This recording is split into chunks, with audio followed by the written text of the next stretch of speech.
Okay Ram से कल start करते हैं आपका 4 snap for BPSC assistant professor को। तो sir introduce yourself first. Sir मेरा नाम राम सकल कृष्ण है। मैं बिहार के बेगूसराय बिहार के मदनपुर ग्राम के बेगूसराय डिस्ट्रिक्ट का निवासी हूँ सर। सर मैंने अपना ग्रेजुएशन नालंदा अभियंत्रण महाविद्यालय चंडी नालंदा से 2014 में तथा अपना पोस्ट ग्रेजुएशन राष्ट्रीय प्रौद्योगिकी संस्थान मेघालय से 2018 में किया है। वर्तमान में मैं बिहार सरकार में राजस्व एवं भूमि सुधार विभाग में एज ए राजस्व कर्मचारी कार्यरत हूँ सर। ओके, तो ये राजस्व कर्मचारी is related to your technical education और no sir, non technical sir. Non technical? Yes sir. तो why not you join any technical education institute? Sir, actually I tried before sir, but this will I get first sir, so I joined it. Sir मैंने try किया था लेकिन पहले मुझे यही मिला, मतलब ये राजस्व कर्मचारी मिला सर, तो इसको हमने ज्वाइन कर लिया सर। साथ में अपना तैयारी भी कंटिन्यू रखा सर असिस्टेंट प्रोफेसर के लिए, क्योंकि इसका वैकेंसी आ गया था। तो मेरा तो प्राइमरी सर एम यही था, मतलब असिस्टेंट प्रोफेसर या फिर कॉलेज के अध्यापक के रूप में कार्य करना सर। ठीक है, तो आपको क्या लगता है what is the quality of A professor और ए टीचर? क्वालिटी बताइए, 3-4 क्वालिटी कैसा होना चाहिए प्रोफेसर? सर जैसा कि सर शिक्षा एक ऐसा चीज है जो ये नहीं कि मतलब शुरू में जो प्रोसेस चल रहा है उसी टाइम के साथ मतलब हमको अपडेट रहना जरूरी है सर। तो इसलिए जो टाइम टू टाइम जो नया एडवांसमेंट हो रहा है, नया टेक्नोलॉजी आ रहा है, उसके साथ हमें अपडेट रहना पड़ेगा, ताकि जो फ्यूचर जनरेशन है उसको हम सही से गाइड कर सकें, उसे हम सही से जो प्रेजेंट सिचुएशन है, जो एजुकेशन है, उसके बारे में हम जानकारी अच्छी तरह से प्रोवाइड कर सके। तो ये क्वालिटी होनी चाहिए। और सर एक सर टाइम का जो है डिसिप्लिन वो भी मेंटेन रखना बहुत जरूरी है, जिससे कि यदि हम क्लास में सही टाइम से पहुंचते हैं, टाइम पे पहुंचते हैं, तो बच्चे भी, और जो भी टॉपिक है उसको हम फोकस रूप से पढ़ाते हैं, तो बच्चे भी अपना कंसंट्रेशन वहाँ पे अच्छा से देंगे और अच्छा से गेन करेंगे चीज़ों को। तो ये चीज़ सर जरूरी है। ओके, अच्छा चलिए, आप पहली बार क्लास में गए, ठीक है ना, first time yes sir. Join होने के बाद, तो कैसे स्टार्ट करेंगे अपनी क्लास?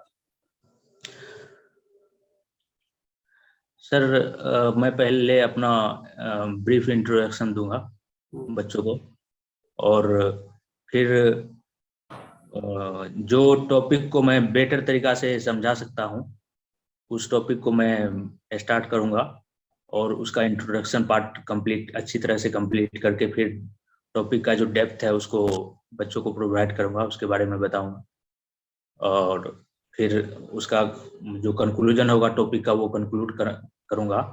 और इसलिए स्टार्ट करना पड़ेगा इस तरह से सर कि बच्चे जो हैं, first impression is better for every person, so we have to provide some unique things. और हमें एक अच्छा तरह से इस तरह से बताना होगा कि बच्चे जो है हमारे क्लास में कंसंट्रेट रहे, वो उन्हें लगे कि ना हाँ मतलब ये कहीं मतलब चीजें अच्छे तरह से प्रोवाइड किया जा रहा है सर। चलिए मेरे को एक टॉपिक अपनी पसंद का पढ़ा के दिखाइए, एक्सप्लेन करिए। Okay sir. Sir in control of induction motor, speed control of induction motor sir हम स्टार्ट करते हैं। सो स्पीड कंट्रोल क्यों जरूरी है, इसके लिए हमें जैसे सर हम किसी कार को सड़क पे ड्राइव करते हैं, तो उसमें उसके लिए हम ये जरूरी नहीं है कि एक यूनिफॉर्म स्पीड रखना पड़ेगा। उसको टाइम टू टाइम स्पीड को चेंज करना पड़ेगा। यदि टर्न आया तो वहाँ हमें स्पीड को स्लो करना पड़ेगा।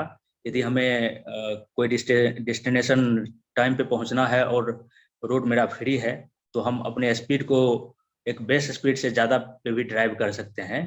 तो इस तरह से हमको कंट्रोलिंग करना जरूरी हो जाता है। तो इसी तरह से जो मेरा इंडक्शन मोटर है उसको हम डिफरेंट डिफरेंट मतलब स्पीड पे अपने अनुसार हम उसको कंट्रोल कर सकते हैं। तो इसके कंट्रोलिंग का जो मतलब मेथड है, अलग अलग तरह का मेथड है। जैसे कि सिंपली जैसे NR equal to NS into 1 - S, ये मोटर का स्पीड का इक्वेशन होता है, मैथमेटिकल इक्वेशन। तो NR इंटू S 1 - S, जहाँ NR जो है सिंक्रोनस स्पीड है और S जो है स्लीप स्पीड है। तो मेनली दो तरह से हम मोटर को कंट्रोल कर सकते हैं, इंडक्शन मोटर को। एक स्लीप को वेरी करके, एक हम सिंक्रोनस स्पीड को वेरी करके। स्लीप को हम वेरी करने के लिए हम मेनली 3 तरह से स्लीप को वेरी करते हैं। सप्लाई वोल्टेज को वेरी करके स्लीप को वेरी कर सकते हैं, रोटर रेसिस्टेंस को वेरी करके, और तीसरा हम उसके स्लीप को हम वेरी कर सकते हैं रोटर में। चूंकि squirrel cage slip ring induction motor में स्लिप रिंग होते हैं, जिसके द्वारा हम EMF इंजेक्ट करके, जो EMF रोटर का EMF पहले से है उसके साथ में हम या तो EMF को अलग से एडिशन करके या सब्सट्रैक्शन करके EMF को इंड्यूस करके भी रोटर के स्पीड को कंट्रोल कर सकते हैं। क्योंकि पूरे स्पीड रेंज में जो टॉर्क होना चाहिए वो हमारा कांस्टेंट रहना चाहिए। इंडक्शन मोटर का लोड टॉर्क कांस्टेंट रहना चाहिए। तो जब हम वोल्टेज के द्वारा, सप्लाई वोल्टेज के द्वारा यदि स्पीड को कंट्रोल करते हैं तो टॉर्क कांस्टेंट के कारण T डायरेक्टली प्रोपोर्शनल SV² होता है इस केस में। तो जब मेरा टॉर्क कांस्टेंट रहेगा तो SV² इक्वल टू कांस्टेंट होगा। तो जब हम वोल्टेज को इंक्रीज या डिक्रीज करेंगे तो मेरा स्लिप डिक्रीज या इंक्रीज होगा। क्योंकि SV² इक्वल टू कांस्टेंट है और वोल्टेज मेरा इनिशियली रेटेड वोल्टेज में मोटर रन कर रहा है, तो इस रेटेड वोल्टेज को हम बढ़ा नहीं सकते हैं इसको। क्योंकि यदि हम रेटेड वोल्टेज से बढ़ा देंगे तो मोटर का जो वाइंडिंग है, स्क्वायरल के स्लिप रिंग इंडक्शन मोटर में चूंकि वाइंडिंग होता है तो उसका इंसुलेशन डैमेज हो सकता है। इसलिए हम इसको रेटेड से बढ़ा नहीं सकते हैं वोल्टेज को। तो हम कम करेंगे तो वोल्टेज, यदि सप्लाई वोल्टेज को कम करेंगे तो उसका स्लिप जो है इंक्रीज हो जाएगा, और स्लिप इंक्रीज होगा और तो अगर कम करेंगे तो उसमें हाई करंट नहीं ड्रॉ करेगा वो? हाँ yes sir, high current draw करेगा सर। जब हम यस सर, जब हम वोल्टेज को डिक्रीज करेंगे तो क्या होगा कि वो हाई करंट ड्रॉ करेगा, करंट ज्यादा, क्योंकि इम्पीडेंस जो है वो घट जाएगा तो हाई करंट ड्रॉ करेगा। तो इसका जो एडवर्स इफेक्ट क्या होगा कि इसमें इंसुलेशन भी, स्लिप रिंग इंडक्शन मोटर का इंसुलेशन डैमेज हो सकता है। तो इसको हम लार्ज टाइम तक ये मतलब स्टेटर वोल्टेज को कंट्रोल के द्वारा हम मोटर को रन नहीं कर सकते हैं, क्योंकि करंट बढ़ने से I²RT लॉस ज्यादा होगा। क्योंकि टाइम के साथ I²RT हीट ज्यादा प्रोड्यूस करेगा, जिसके कारण बाइंडिंग हीट होगा और इंसुलेशन डैमेज हो जाएगा। तो ये इसका एडवर्स इफेक्ट है इस स्लिप रिंग इंडक्शन मोटर में बस। बट ये स्क्वायरल केज इंडक्शन मोटर में ये इफेक्ट नहीं होता है, क्योंकि स्क्वायरल केज इंडक्शन मोटर जो होता है वो रिजिड होता है, वो बहुत कॉम्पैक्ट होता है, उसमें बाइंडिंग नहीं रहता है। तो उसमें इस तरह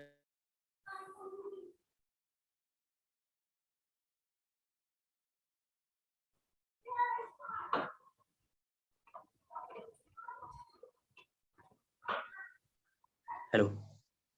हाँ ठीक है राम सकल, लेकिन ये थोड़ा सा टॉपिक तूने आपने जो है ना यस सर। थोड़ा टफ चूज कर लिया है, इसमें बहुत सारे चीजें हैं, ठीक है।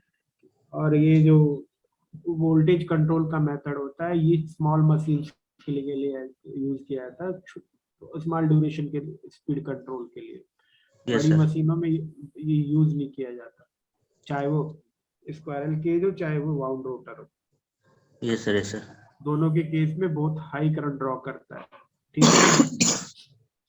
क्योंकि हमें पावर तो वो चाहिए, अगर पावर सेम चाहिए और वोल्टेज हमारी कम है तो हमारे करंट की रिक्वायरमेंट बहुत ज्यादा हो जाएगी, तो लॉसेस बहुत ज्यादा होते हैं इसमें, ठीक है ना। यस सर, इस वजह यस से सर। इसको यूज नहीं करते। चलिए, now give me let me give your feedback, ठीक है। देखो राम सकल, आप इंटरेस्टेड कैंडिडेट लग रहे हो, सब कुछ ठीक है, बताने में भी ठीक है, वैसे भी आप एक्सप्लेनेशन भी ठीक कर पा रहे हो, लेकिन जो टॉपिक चूज करना वो थोड़ा सा इजी टॉपिक चूज करना है आपको, ठीक है? ठीक है, अगर स्पीड कंट्रोल को बता रहे हो तो वोल्टेज कंट्रोल वाला मेथड के बारे में पढ़ लेना, ये स्मॉल मशीन्स के लिए किया जाता है फॉर शॉर्ट ड्यूरेशन के लिए, ठीक है ना? सर एक बार फिर से सर क्या बोले सर, प्लीज सर। हाँ, मैंने कहा जो टॉपिक चूज करोगे उसको इजी टॉपिक चूज करना है, अगर यही बताना है स्पीड कंट्रोल आपको, ठीक है ना? हाँ, यस सर। तो स्पीड कंट्रोल को बताने के लिए ना, फिर अगर ये वोल्टेज कंट्रोल वाला मेथड आपको बताना है तो उसको दोबारा से पढ़ना। वोल्टेज कंट्रोल मेथड जो है ना, केवल स्मॉल मशीन्स के लिए यूज किया जाता है, ठीक है? और वो भी यस बहुत शॉर्ट ड्यूरेशन के लिए, ठीक है? क्योंकि सर। तो जब हमारी मशीन एक बार चल रही है, ठीक है, रेटेड लोड पे चल रही है, ठीक है ना, अब यस सर। आपको स्पीड कंट्रोल करनी है। अब स्पीड कंट्रोल करने का मतलब वोल्टेज कंट्रोल मेथड से आप आपका क्या करोगे, वोल्टेज को कम करोगे। वोल्टेज को कम करोगे तो आपको उस पावर को गेन वो करने के लिए, जो पावर लोड उस मशीन पे चल रहा है, उस पावर को उस लोड को वो करने के लिए, चलाने के लिए आपको पावर रिक्वायरमेंट ज्यादा है। और yes sir. P equals to कहता है वी आई कॉस पाई, जब वी कॉस कम हो जाएगा तो आपका आई बढ़ेगा, तो इससे यस सर। लॉसेस बढ़ते हैं, इसलिए छोटे ड्यूरेशन के लिए करते हैं इसको, यस ठीक सर। है? यस और सर। छोटी मशीन्स पे लग करते हैं। Yes sir. और वैसे और दोनों मेथड आपने सही बताया कि इंजेक्शन से कर सकते हैं, फ्रिक्वेंसी कंट्रोल से कर सकते हैं, ठीक है ना? यस इसमें सर। और दो और तरीका भी है, इसको एक कांस्टेंट पावर मेथड होते हैं, ठीक है ना, यस और सर, एक V by F constant power control method होता है। होते हैं। इसमें फ्रीक्वेंसी और वोल्टेज को कांस्टेंट रख के वो हम फ्लक्स को कांस्टेंट रखते हैं, जिसमें फ्रीक्वेंसी और वोल्टेज को वेरी करते हैं सर। और वोल्टेज कम करने का एक और ड्रॉबैक और है कि इसमें फ्लक्स की रिक्वायरमेंट ज्यादा होती है, ठीक है? Yes sir. और यस सर। फ्लक्स फ्लक्स बढ़ जाएगा तो सैचुरेट हो जाएगी core, yes sir. Yes sir. ठीक है ना? वो भी एक तो इसका उसमें सर, नुकसान है। हाँ सर, ओके सर। सर ये मतलब इसका पूरा मेथड तो सर हम अच्छा से तैयार कर लिए हैं, लेकिन क्या करें सर, टॉपिक चेंज कर लें या फिर? नहीं, फिर तो कर लिए तो सी पे डटे रहो, लेकिन इसको दोबारा से एक बार अच्छे से पढ़ो, वोल्टेज कंट्रोल के मेथड, ठीक है? सर तो इसमें सर जैसे वोल्टेज कंट्रोल मेथड को दोबारा से पढ़ें सर, और सब जैसे वीवाईएफ कंट्रोल है, फ्रीक्वेंसी ग्रेटर देन, जब हम रेटेड स्पीड से एबव कंट्रोल करना चाहेंगे तो फ्रीक्वेंसी को बढ़ाना पड़ेगा, वो सब मेथड तो सर चलेगा ना, मतलब जैसे? हाँ हाँ हाँ, इसको बताना ही नहीं, इसको बिल्कुल लास्ट में बताना, ठीक है ना? तब तक वो कह देंगे ठीक है। वोल्टेज कंट्रोल मेथड को बिल्कुल लास्ट में बताना, ठीक है? हेलो। मैंने कहा वोल्टेज कंट्रोल मेथड को लास्ट में बताना बिल्कुल, ओके सर। यस ठीक सर। है? सर पहले कर सकते। सिंक्रोनस स्पीड के द्वारा जो कंट्रोल किया जाता है उसको बता देना सही रहेगा सर, जो वीवाईएफ कंट्रोल है। और रोटर रेजिस्टेंस मेथड बताओ आप, ठीक है हाँ ना? Yes sir. Yes frequency sir. Control का मेथड बताओ, ठीक है? Yes sir. और इंजेक्शन वाला बताओ, और ओके पोल सर। चेंज वाला बताओ, ओके सर। ठीक है? Yes sir. चलिए ठीक है, good luck, all the best. Thank you sir.